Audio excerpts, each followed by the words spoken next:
On today's episode of welding dumb stuff onto John boats that probably shouldn't be on there, we're going to take some of this fancy aluminum tube and weld us up one of those bull bars, brush guards, bumpers, whatever you fancy kids call it these days. And I've never seen this done on a flat-nosed John boat, so this should be interesting.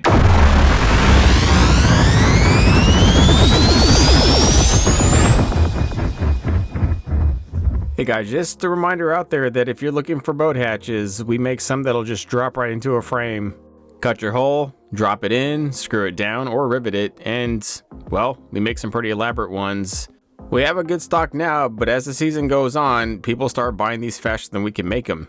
They're made for whatever you want. You need them gapped for carpet, we can do that. You want the hinge on the long side or the short side so it opens differently, we can do that too. You want a latch hole drilled?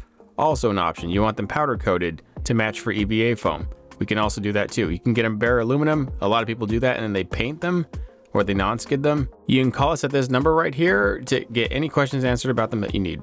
So a lot of these aluminum duck boats that are coming out these days, or mud boats, are coming with these little brush guard, bull bars, whatever you want to call them, and they go across the front of the boat. They do a couple of things. One, they give you something to hit up against a tree or a stump or whatever and keep from actually damaging the boat hull itself. But they also give you something to grab and drag the boat with if you ever need to pull it off of a sandbar or pull it out of the mud or something like that. And I've seen a ton of these built on Edges and Havocs and all the fancy duck boats that are coming with them now. It's kind of a standard feature. The people that have older model boats are now getting them welded and added on. I've never seen it done on a flat-nosed John boat, so we're going to give it a shot. And because I've never seen this done before, I don't really have anything to go off of, so I'm just kind of making this up as I go. I have an idea in my head. I think it's going to look cool. So we're going to try it and see how it goes. So the tube we're going to be using for this project today is 1 1/4 inches. It's 1 1/4 inches on each side. And the thickness I'm using is 1/16. Now, most of these that are built on the bigger, heavier duty duck boats are using 1/8 inch or maybe even 3/16. But for a light duty John boat like this that already has a thin hull, just easier to use 1/16 because that's closest to what the boat is built out of. Easy thing to do would be to lay this flat and, make our little angle here, make our little angle there. But that's not what's cool and popular right now. What's cool and popular is doing this at a 45, where the 45-degree angle right here is facing up, and it gives it that kind of triangulated, whatever fancy look that everybody's going for these days. If it was me, I would just make this flat, but we're not making this for me. We're making this for you guys. So we want it to look cool. So we're going to do it like this. So the very first thing I did was find the center of the boat, and I just did that in between these two weld pieces right here. And then I measured to the outside, and I got it pretty close. So on this one, it's 14.5 inches is the center. And my first pieces of tube I've already cut. I played around with the angle some. I started out kind of shallow, and I've moved them out. And the one that I settled on that I think I like the best is 10 degrees. So I cut each one of these at 10 degrees on the miter saw sitting like this, so that when they go together, they will look something like this. And normally if I cut this on a miter saw, I'll just lay this down flat, but because all of our cuts are going to need to be like this, so that 45-degree angle is pointing up, I need something to hold this up against the miter saw. So I've just been using a piece of angle laid down just like that. And when I go to hold this and make my cuts, I'm having to hold this flat against the miter table here and hold all this. This is extremely dangerous. I probably would not recommend that you do this unless you have a lot of confidence or a way to clamp this down. But in order to get these cuts right for this kind of tubular structure that we're building, we have to cut it this way. So to get these ready to weld, I'll take a flat piece of angle and clamp that in just like that. That'll hold it at the appropriate angle that I need. And do the same thing over here. The table's kind of small, so I don't have a lot of room to work with. I'll put those together, something like that.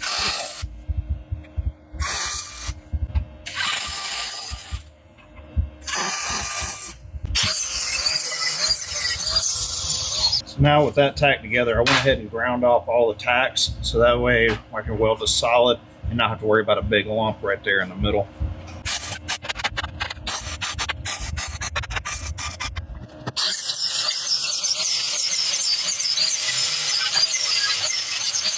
All right, so there's our angle piece right there. It ain't pretty, but this is all going to be covered with bed liner when it's done, so you probably won't even see any of this, but we'll clean it up more later. Now, I had a couple of ideas on how to do this, and my first idea was to actually extend this past the edge of the boat, come back this way and then into it, but I think that's going to make the front look kind of goofy. So I think what I'm going to do is actually cut this at an angle going back into this corner right here, and then the same thing over here. Try to figure out somewhat of an angle to put in here to make that look cool. Before I do anything, I got to do some mocking up and figuring out exactly how I want this to look. I'm going to take a couple of pieces of tube, put those there like that. And I'm going to take this, try to get this about as centered as I can by eye for now. Then I'll put the square up here so I can actually see where the center is and try to get it better lined up. Now I just need to figure out how much gap I want on each side. And I think I'm just going to stick with, whoa, that was violent. This is going to be harder than I thought. All right, I got to somewhat line back up. Like I was saying before, so rudely interrupted by this thing going crazy. I think I'm going to take just a scrap piece of tube, that 1 1/4 tube, and pull this out so that my gap is going to be 1 1/4 right there. So let's see if we can get this clamped up. All right, so we got 1 1/4 there. Looks like on this side I'm going to need to come in some. So we'll bring that in, check our center. Now I just need to figure out where exactly I want this tube to enter the side of the boat.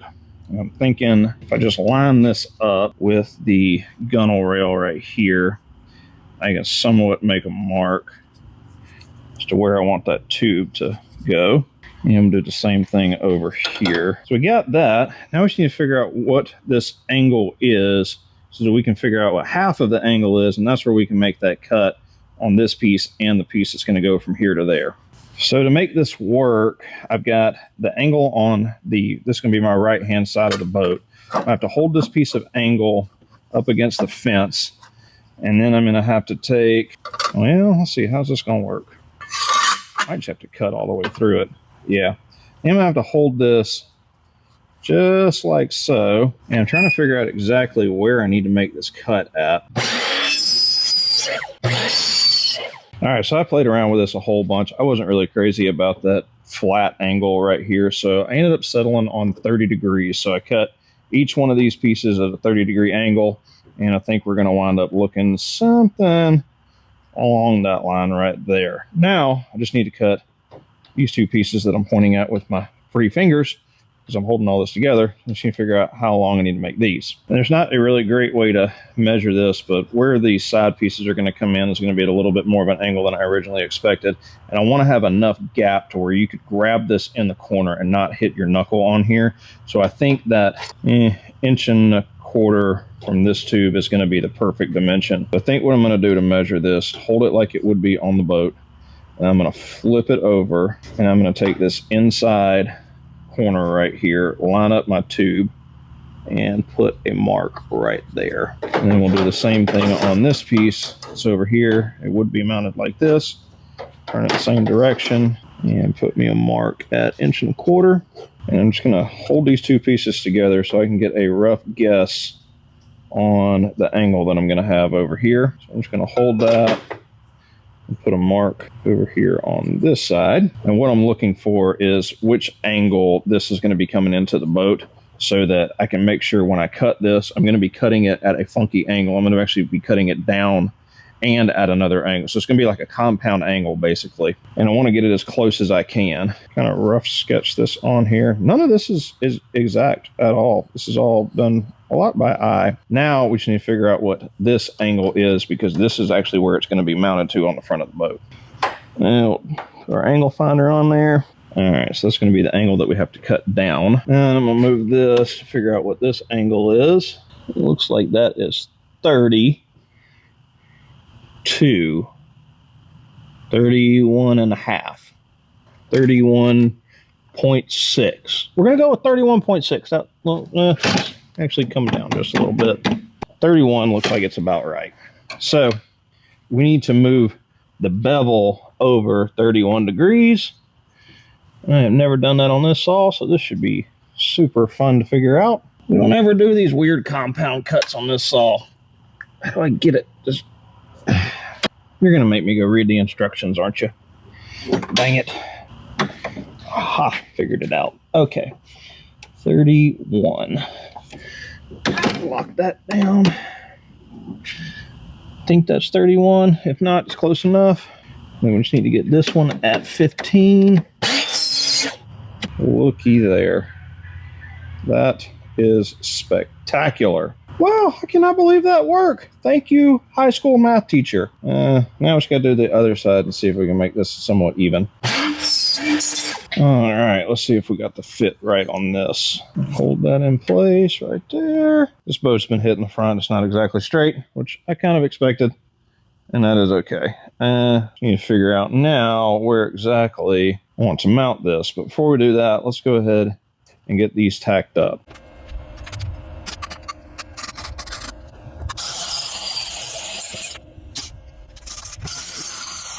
So we got this all ground down, welded up. It is looking good. That's about where it's going to fit. Now I need to go through here and mark on the boat where I'm going to be welding at so I can grind off all the paint. And because this thing is going to be a little bit difficult to get to, I'm going to go ahead and sand all of this down and get it smoothed out real good. That way, after I weld this on, the only thing I really have to worry about is roughing up all of the welds themselves. And eventually we'll go over this entire thing with some bed liner. I think we're going to be using rhino liner on the interior and around the gunnels of this boat. And to grind all this paint, I'm going to be using one of these nylon bristle brushes from Harbor Freight. This is like equivalent to an 80 grit, and it works pretty good for removing old paint off of a John boat pretty quickly.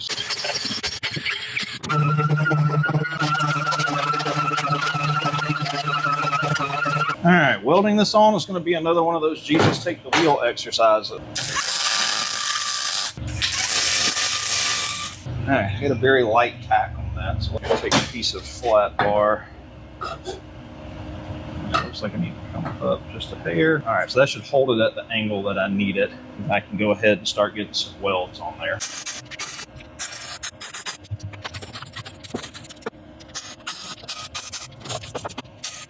The one thing I'm not super fond of is how the corner of this boat is square right here and then it just kind of ends. So one thing I'm going to do is I'm going to run some beads right here and just kind of bring them out a little bit of ways.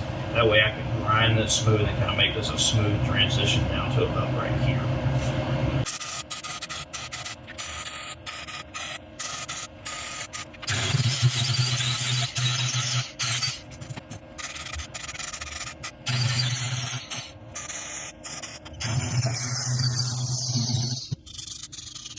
The last thing we need to do is come in here with a support bar to go from the front of the nose of the boat up to the front of our grab boat, whatever this thing is called, the grab bar, bull bar, grab bar, brush bumper. Anyway, so I got a piece of 1/8 inch and just going to put that right in here. I've cut a slight angle on the front of it to match the angle on the front of this boat. And I'm going to put that about center and go ahead and weld it in right here and weld it in across the front right here.